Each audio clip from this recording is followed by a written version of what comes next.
ರಣ್ಯಾ ಕೇಸ್ನಲ್ಲಿ ಮಂತ್ರಿಗಳ ಹೆಸರು ಕೇಳಿ ಬರ್ತಾ ಇದೆ. ಏನ್ ಮಾಡಬೇಕು ಇವಾಗ?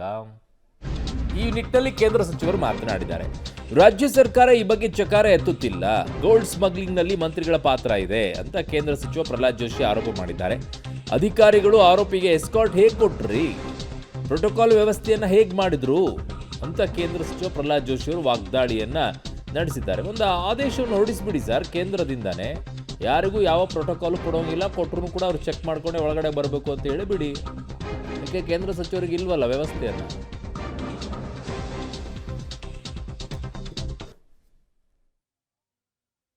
ಸಂಕ್ಷಿಪ್ತವಾಗಿ ಹೇಳೋದಾದರೆ, ರಾಜ್ಯ ಸರ್ಕಾರದ ಅಧಿಕಾರಿಗಳು ಅವರಿಗೆ ಎಸ್ಕಾರ್ಟನ್ನು ಕೊಟ್ಟಿದ್ದಾರೆ. ಅವರಿಗೆ ಪ್ರೋಟೋಕಾಲ್ ಕವರ್ ಕೊಟ್ಟು ಅವರನ್ನು ಚೆಕ್ಕಿಂಗ್ ಮಾಡಲಾರ್ದೆ ಕರ್ಕೊಂಡು ಬಂದಿದ್ದಾರೆ.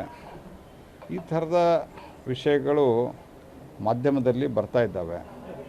ಇಲ್ಲಿವರೆಗೆ ಅವರ ಕಾಲ್ ರೆಕಾರ್ಡು ಅವರು ಬರ್ತಾ ಇದ್ದಂಥ ಸಂದರ್ಭದಲ್ಲಿ ಆ ನಂತರ ಮಂತ್ರಿಗಳ ಹೆಸರುಗಳು ಕೇಳ್ತಾ ಇದೆ. ಅದರ ಬಗ್ಗೆ ಯಾವುದೇ ಚಕಾರವನ್ನು ರಾಜ್ಯ ಸರ್ಕಾರ ಎತ್ತುತ್ತಾ ಇಲ್ಲ.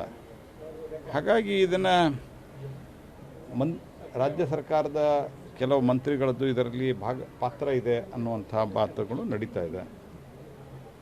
ಹಾಗಾಗಿ ನಾನು ಪರಮೇಶ್ವರ್ ಅವ್ರಿಗೂ ಹೇಳಿದೆ, ಮೊದಲ CID ಎನ್ಕ್ವೈರಿ ಕೊಟ್ಟರಿ, ಓಕೆ, ಅದಕ್ಕೆ ಅವರು ಎಕ್ಸ್ಪ್ಲನೇಷನ್ ಕೊಟ್ಟಿದ್ದಾರೆ ಒಂದು ಪತ್ರಿಕೆಯಲ್ಲಿ, ಮಾಧ್ಯಮದಲ್ಲಿ ನಾನು ನೋಡಿದೆ.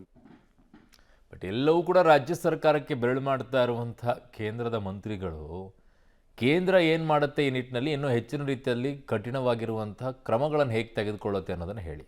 ಚೆಕ್ಕಿಂಗ್ ವ್ಯವಸ್ಥೆಗಳನ್ನು ಹೇಗೆ ಬದಲಾವಣೆ ಮಾಡ್ತೀರಾ ಹೇಳಿ. ಯಾಕೆ ಪ್ರೋಟೋಕಾಲಲ್ಲಿ ಅವ್ರನ್ನೆಲ್ಲ ಬಿಡ್ತೀರಾ ಹೇಳಿ. ಏನಕ್ಕೆ ಎಲ್ಲರೂ ಕೂಡ ನಾರ್ಮಲ್ ಆಗಿ ಬರಲಿ.